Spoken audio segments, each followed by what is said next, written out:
O que você faria se recebesse a chave para um cofre infinito?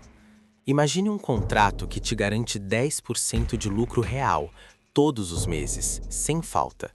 Sem as letras miúdas dos bancos, sem a volatilidade assustadora da bolsa e sem o risco dos negócios comuns. Apenas o poder do seu dinheiro trabalhando para você enquanto você dorme. Para milhares de brasileiros, esse não era um sonho distante. Era a promessa inabalável de Gleidson Acácio dos Santos, o homem que saiu do anonimato da periferia para se tornar o faraó dos bitcoins. Mas no topo dessa pirâmide, o sol não brilha para todos. Hoje, o Senhor Evolução abre a caixa preta da Operação Criptos. Vamos entender como um ex-garçom movimentou 38 bilhões de reais e construiu um império de areia, que ao desmoronar, soterrou os sonhos de uma nação inteira. Prepare sua mente, porque a verdade dói, mas a ignorância custa caro. Toda grande fraude começa com uma história de superação que toca o ego. Gleidson não nasceu em berço de ouro. Ele conhecia a dor do trabalho duro, o suor do dia a dia e a invisibilidade social. Mas ele descobriu algo que o Google não te ensina: a psicologia da autoridade visual. Gleidson fundou a Gas Consultoria em Cabo Frio e, em pouco tempo, a cidade litorânea foi apelidada de Nova York das criptomoedas. Mas não era pela tecnologia, era pela ostentação. Carros importados, frotas de Lamborghinis e Porsches, mansões cinematográficas e uma estrutura de segurança digna de chefes de Estado. Gleidson não vendia apenas investimentos. Ele vendia a ideia de que a evolução financeira rápida e sem esforço era o novo normal. Ele se cercou de símbolos de poder absoluto. A estratégia era clara. Se ele tem tanto, ele deve saber de algo que eu não sei. Essa é a falha fundamental do cérebro humano. Nós confiamos na embalagem antes de verificar o conteúdo. Neste ponto, entra a análise fria da nossa psicologia de alto impacto.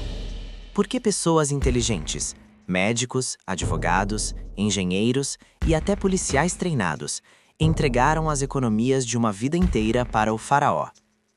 A resposta reside em um fenômeno chamado viés da prova social. Quando você vê seu vizinho dobrando o patrimônio em 6 meses e comprando o carro dos sonhos, sua lógica entra em modo de hibernação. Gleidson usou a armadilha dos 10%. No mercado financeiro real, 10% ao ano é considerado um resultado excelente. No mundo do faraó, 10% era o rendimento mensal fixo. É matematicamente impossível manter esse retorno sem injetar dinheiro novo constantemente. Mas Gleidson tinha um escudo poderoso: a fé. Ele se apresentava como um homem temente a Deus, usava conexões religiosas e criava uma barreira moral. Quem questionava os métodos da Gas não estava apenas questionando um investidor, estava questionando a própria esperança de prosperidade. O faraó transformou o lucro em religião, e os fiéis pararam de fazer perguntas básicas de matemática. O dia do juízo. A Operação Criptos. 25 de agosto de 2021. O dia em que a gravidade finalmente lembrou ao faraó que pirâmides não flutuam. A Polícia Federal deflagrou a Operação Criptos, e o que encontraram nas propriedades de Gleidson parecia um roteiro de cinema. Não eram apenas computadores e planilhas de Excel. Eram malas transbordando dinheiro vivo, barras de ouro maciço e uma frota de 591 veículos de luxo. O choque nacional veio com os números oficiais da investigação. A movimentação bancária da Gas Consultoria ultrapassava os 38 bilhões de reais. Mas o dado mais aterrorizante não era o montante movimentado. Era o vazio técnico por trás dele. As perícias revelaram que não havia investimentos reais em criptoativos que sustentassem sequer uma fração daquela pirâmide. O sistema era o clássico esquema Ponzi, elevado à 10ª potência. O dinheiro dos novos investidores pagava os rendimentos dos antigos. Um ciclo de canibalismo financeiro, que só termina de um jeito: com o último a entrar, perdendo até o que não tinha. O lado sombrio, inteligência e sangue. Mas não se engane, O dossiê Epstein brasileiro é denso porque o faraó não era apenas um golpista de colarinho branco. As investigações revelaram uma faceta muito mais sinistra, o setor de inteligência do grupo. Glideson não aceitava concorrência. Documentos e interceptações mostraram uma rede de matadores de aluguel e espionagem industrial. Qualquer um que tentasse abrir uma consultoria similar ou ameaçasse o monopólio da gás em Cabo Frio tornava-se um alvo. O crime aqui deixou de ser apenas financeiro e tornou-se um atentado contra a vida humana. Glideson construiu um estado paralelo, onde ele era o único legislador e o carrasco final. A logística da fraude envolvia lavagem de dinheiro em escala industrial e remessas bilionárias para o exterior através de contas laranjas, tentando garantir que, se o império caísse, o tesouro estaria seguro em algum paraíso fiscal inacessível à justiça brasileira. Conclusão: o veredito do sistema. Hoje, o império de Glideson Acácio dos Santos foi reduzido a volumosos processos judiciais e uma cela de segurança máxima.